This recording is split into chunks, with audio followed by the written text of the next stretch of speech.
My perfect English channel. Basically आज का video में नोटिस राइटिंग के फॉर्मेट को लेकर आई हूँ। इससे पहले मैंने आपको लेटर का फॉर्मेट भी समझाया था। अगर आपने देखा है देन ओके, अगर नहीं देखा है तो नो इश्यू, क्योंकि मैंने उसका लिंक डिस्क्रिप्शन बॉक्स में डाल दिया है, आप उसे जाकर देख सकते हैं और आप उसे पढ़ सकते हैं। राइट, तो चलिए बात कर लेते हैं नोटिस राइटिंग। तो बेटा सबसे पहली बात तो ये याद रखिए, 10th और 12th स्टूडेंट्स दोनों के लिए ही नोटिस राइटिंग का फॉर्मेट सिमिलर होता है, तो there is no issue. 10th students भी देख सकते हैं, 12th के स्टूडेंट्स भी इसे देख सकते हैं और इसकी अपॉर्चुनिटी को अवेल कर सकते हैं। राइट, अब इस फॉर्मेट में किन वर्ड्स को लिखना होता है, किन्हें अवॉइड करना होता है, वर्ड लिमिट कितनी होती है और इन्हें कैसे लिखा जाता है, राइट, इन सब के बारे में आज हम लोग पढ़ने वाले हैं। लेकिन उससे पहले एक चीज और बताती चलो, मैं एंडिंग में आपको एक कुछ ऐसे पॉइंट बताऊंगी जो आपके लिए बहुत इंपॉर्टेंट होंगे, तो इसलिए इस वीडियो को स्किप बिल्कुल मत करिएगा। तो चलिए आज का वीडियो स्टार्ट करते हैं नोटिस राइटिंग पे।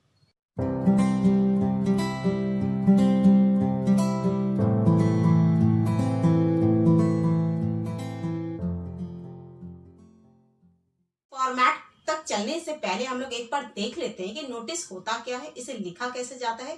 ठीक है, उस फॉर्मेशन को जानने से पहले ये कुछ पॉइंट्स पढ़ लेते हैं जो हमारे लिए बहुत ही बेनिफिशियल होंगे नोटिस को बहुत इफेक्टिव लिखने के लिए। ठीक है, तो सबसे पहले जान लें एक्चुअली नोटिस होता क्या है। ये एक रिटन इन्फॉर्मेशन होती है, रिटन अनाउंसमेंट होता है। राइट, तो ये एक्चुअली एक इंफॉर्मेशन है। ठीक है, इंफॉर्मेशन है जो किसी सिलेक्टेड ग्रुप को ही दी जाती है, किसी पर्टिकुलर ग्रुप्स के बारे में ही इसमें के लिए ही इसमें बात की जाती है। ठीक है, दूसरी बात, क्योंकि ये फॉर्मल अनाउंसमेंट होता है, फॉर्मल इंफॉर्मेशन होती है, ऑब्वियस सी बात है, तो इसकी लैंग्वेज जो है हमारी, it should B formal, it should B formal, simple and simply brief. ठीक है, ये ब्रीफ होना चाहिए, यानी टू द पॉइंट होना चाहिए। क्लियर है मेरी बात? इंफॉर्मेशन यानी नोटिस को लिखने के लिए हमें इन चीजों को जानना बहुत जरूरी था कि क्योंकि वो पर्टिकुलर इंफॉर्मेशन होती है। राइट, और ये पर्टिकुलर कुछ ही चीजों के लिए, कुछ ही ग्रुप के लिए बनाया जाता है और इसकी लैंग्वेज इसीलिए formal, simple, straightforward, to the point होनी चाहिए। तो चलिए आ जाते हैं इंफॉर्मेशन नोटिस के फॉर्मेट पर। चलिए देख लेते हैं फॉर्मेट को। फॉर्मेट से पहले आपको मैं बताती चलूं कि आपके पास नोटिस लिखने के लिए वर्ड लिमिट ओनली 15 वर्ड्स है। ठीक है, तो इसमें बहुत जरूरी नहीं है कि आप 50 वर्ड से ज्यादा लिखते हैं, देयर इज नो यूज, क्योंकि इससे आपके मार्क्स डिडक्ट भी हो सकते हैं। राइट, इसलिए इस बात का ध्यान रखना है कि we have to use only 50 words. Clear? चलिए आ जाते हैं इस पर। देखिए बेटा, ये है हमारा फॉर्मेट ऑफ नोटिस राइटिंग। सबसे पहले we have to write issuing authority, जो भी हमारी अथॉरिटी है, जिसको भी हमें ये नोटिस लिखना है। राइट, जिस भी स्कूल को, जिस भी ऑर्गेनाइजेशन को, किसी भी इंस्टीट्यूट को, राइट, इसका नाम हमें यहाँ पर मेंशन करना है। Then you should leave a line here, you should leave a line here. Right, after that you have to write the notice. A notice you have to write always in a bold letters, in a capital letter like this. Right, like this. Capital letter में ही इसको लिखना है। दूसरी बात एक और मैं समझा दूं कि ये सब कुछ हमारा मिडल में लिखा जाएगा, ना ही राइट ना ही left, only in the middle. Clear? Heading भी हमारी मिडल में रहेगी, नोटिस भी हमारा मिडल में रहेगा, लेकिन क्योंकि ये बिल्कुल हाईलाइट करना है इसलिए हमें इसको बोल्ड लेटर्स में लिखना होगा, यानी कैपिटल लेटर में लिखना होगा। क्लियर है? Okay, after notice we have to leave a line there. Then heading. अब हेडिंग क्या होती है? किस पर्टिकुलर चीज को लेकर हम ये नोटिस लिख रहे हैं, कौन सी हेडिंग बनेगी इसकी। ये हेडिंग बहुत ही कैची होनी चाहिए, बहुत ही स्ट्रेट फॉरवर्ड होनी चाहिए, बहुत ही इजी टू अंडरस्टैंड होनी चाहिए। क्लियर हो रही मेरी बात? और इसको भी हम बोल्ड लेटर में ही लिखेंगे एज इट इज। ठीक है, जो भी हमारी हेडिंग हुई, जो भी हमारी हेडिंग होगी। ठीक है, ओके, चलिए after that we should leave a line here. Then date. अब याद कर लीजिए नोटिस राइटिंग का फॉर्मेट क्या होता है डेट का। ठीक है, जनरली हम डेट यहां पर लिख देते हैं, मान लीजिए यहाँ पे 12/12/2020। राइट, दिस इज रॉन्ग, ये रॉन्ग है, बिकॉज इसका फॉर्मेट बनता है 12 दिसंबर 2020। Clear? This is the format of notice writing. इस बात को आप मेंशन कर लीजिए, लिख लीजिए कहीं पर भी और आराम से इसको लर्न कर लीजिए कि we should only use this format of date in a notice writing. Clear है? ओके, चलिए आगे चल लेते हैं। Then target of the group, किस पर्टिकुलर ग्रुप को ये मेंशन कर रहे हैं। ये स्कूल को अगर है तो स्टूडेंट्स होंगे, पब्लिक में है तो मेंबर्स होंगे, कुछ पब्लिक मेंबर्स होंगे या कैंडिडेट्स होंगे। क्लियर, समझ में आ रही है ना बात? यानी जिस पर्टिकुलर टॉपिक को लेकर लिख रहे हैं उसका किस ग्रुप को टारगेट किया जा रहा है। आफ्टर दैट यहां पर आ जाते हैं हम, पर्पस ऑफ नोटिस। नोटिस का पर्पस क्या है, यानी कहने का मतलब ये हुआ हमारा यहां से लेकर के यहां तक का पार्ट आपका आ जाता है कंटेंट। क्या है ये? कंटेंट, यानी body of the notice. Body है ये हमारी, इसमें ही हमें कुछ ना कुछ लिखना है। क्लियर हो गई है मेरी बात कि क्या पार्ट लिखना है इसमें। ओके, सबसे पहले टारगेट करना है ग्रुप को, जिस पर्टिकुलर ग्रुप के बारे में बात की जा रही है, जिसे इन्फॉर्म किया जा रहा है। After the purpose of notice, हम क्यों ये नोटिस लिख रहे हैं, क्या वजह है हमारी ये नोटिस की। क्लियर? देन रेलेवेंट डिटेल्स, साथ में डिटेल भी देनी है। अब डिटेल में देखिए क्या क्या आ जाता है, तो मैं आपको बताती चलूं। डिटेल में आपकी आ जाती है डेट, टाइम, वेन्यू यानी प्लेस, लोकेशन, और आप ये सब कुछ रेलिवेंट डिटेल में आएगा। कब होना है, क्या ऑर्गेनाइजेशन होनी, कौन सा फंक्शन है। मान लीजिए एक फेयरवेल है या कोई एनुअल फंक्शन है या कोई सेलिब्रेशन है, उसका टाइमिंग क्या है, उसका वेन्यू कहाँ है, वो कितने बजे से कितने बजे तक चलेगा, ये सब कुछ हमें उसमें डिटेल में लिखना होता है। और ये सब कुछ किस में लिखना होता है? कंटेंट में, राइट। चलिए सबसे लास्टली जब ये लिख लेते हैं, then you should leave a line here, then you write your signature here, particular signature, then name, आपको अपना नाम अगर मेंशन है तो ठीक है, नहीं तो XYZ आप अच्छी तरह जानते हैं कि बोर्ड में अपने नाम को नहीं लिखा जाता है। डेजिग्नेशन, यहाँ पे हेड बॉय, हेड गर्ल हो सकती है, सेक्रेटरी हो सकता है। Clear? Okay, then after that the most important thing, you should put a box like this. You should put a box like this, ये बहुत इंपॉर्टेंट है एक नोट। तो बेटा एक्चुअली बेसिकली ये था हमारा फॉर्मेट, इन्हें हम कैसे लिखें अब इसको मैं एक एग्जांपल के साथ आपको समझा देती हूँ। ठीक है, तो चलिए स्टार्ट करते हैं अपने नोटिस को लिखना। ये है बेसिकली नोटिस का फॉर्मेट, जैसे आपको अपने एग्जाम पेपर में लिखना है। आपको ये याद रखना है कि मुझे किस फॉर्मेट में, किसको किस साइड में लिखना है, इस बात का भी ध्यान रखना है। ठीक है, तो चलिए आके देख लेते हैं। ये है हमारा फॉर्मेट। इसको सबसे पहले तो आप एक स्क्रीनशॉट ले लीजिए। ठीक है,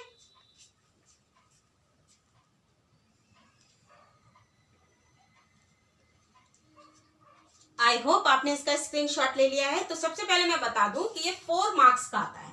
ठीक है, 4 मार्क्स का आता है, जिसमें से आपके 1 मार्क्स स्टार्टिंग के, 2 मार्क्स आपके कंटेंट के और लास्ट के 1 marks.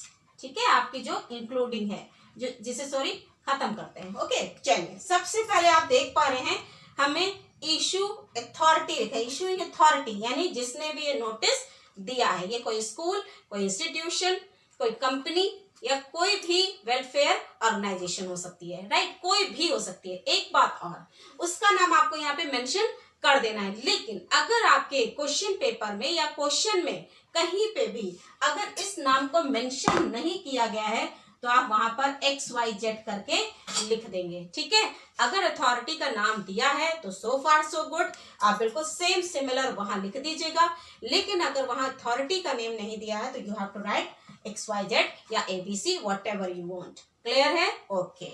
Now come to the point. Next, you have to leave a line here. After that, notice. Notice मैंने आपको क्या बताया?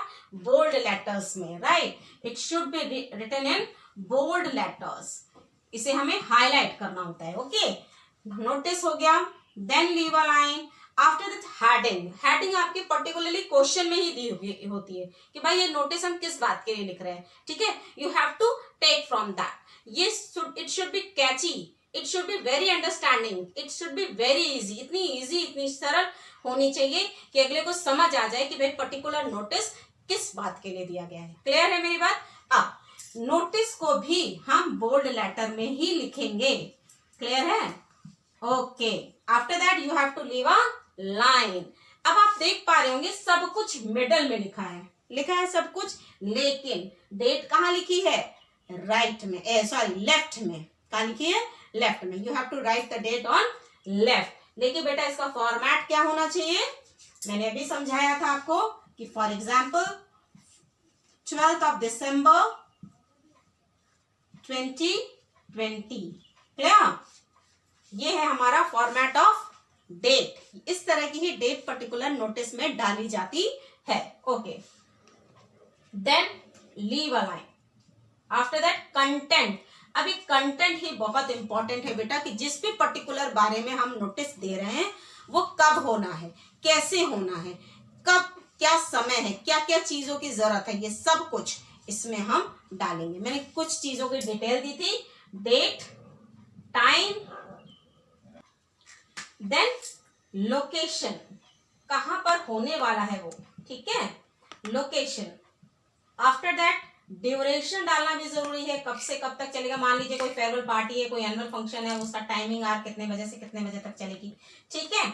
After that you have to write, एक लाइन लिखनी है जो एंडिंग हो, एंडिंग लाइन लिखनी है जो बहुत ही कैची होनी चाहिए, राइट। ओके, ये है हमारा कंटेंट जो आएगा 2 मार्क्स का।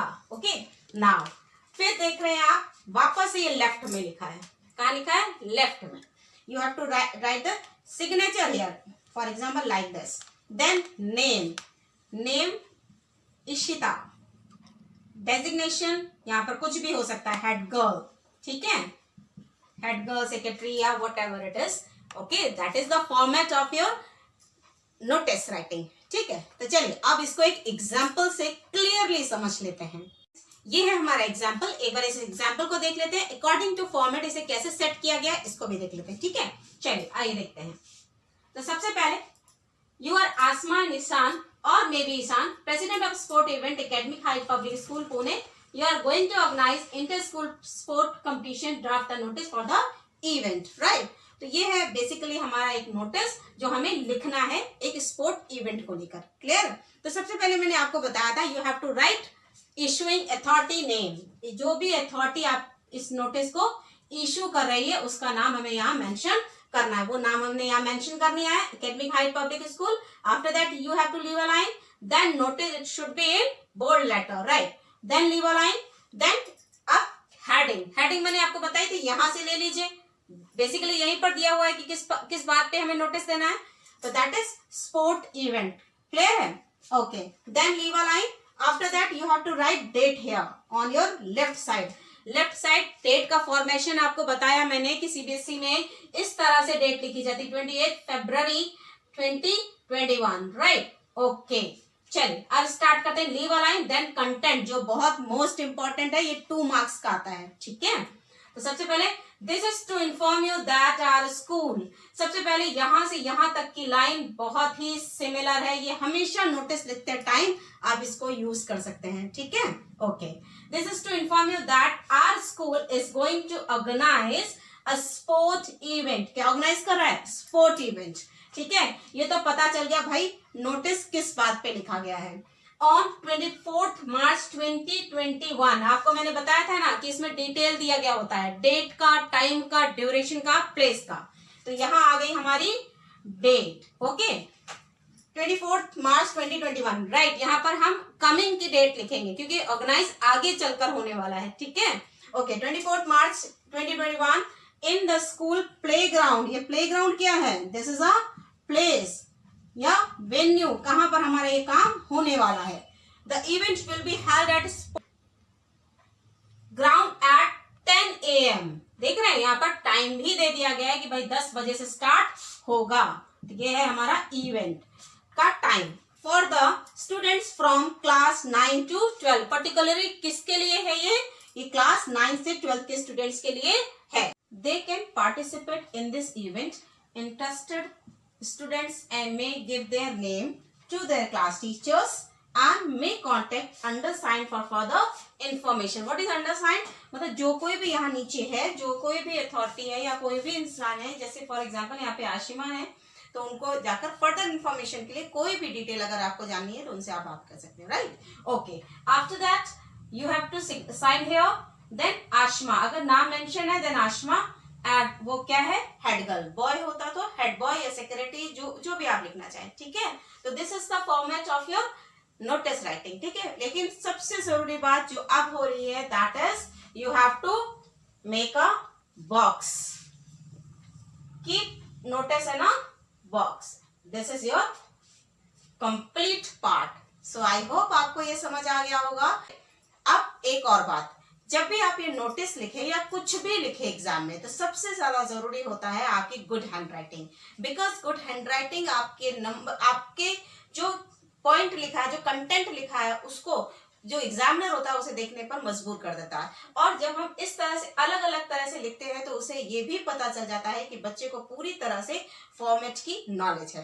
क्लियर? आई होप आपको ये वीडियो अच्छा लगा होगा। और अगर आपको ये अच्छा लगा है, अगर आपको लगता है कि आपने इससे कुछ सीखा है, तो ज्यादा से ज्यादा इसे लाइक करिए, अपने फ्रेंड्स के साथ शेयर करिए। और अगर आप मेरे इस चैनल पर नए हैं, तो मेरे चैनल को सब्सक्राइब करिए, साथ में लगा हुआ बेल आइकन प्रेस करिए, ताकि मेरे वीडियोस की नोटिफिकेशन सबसे पहले आप तक पहुंचे। और wish you very good luck for your exam. Thank you and have a nice day.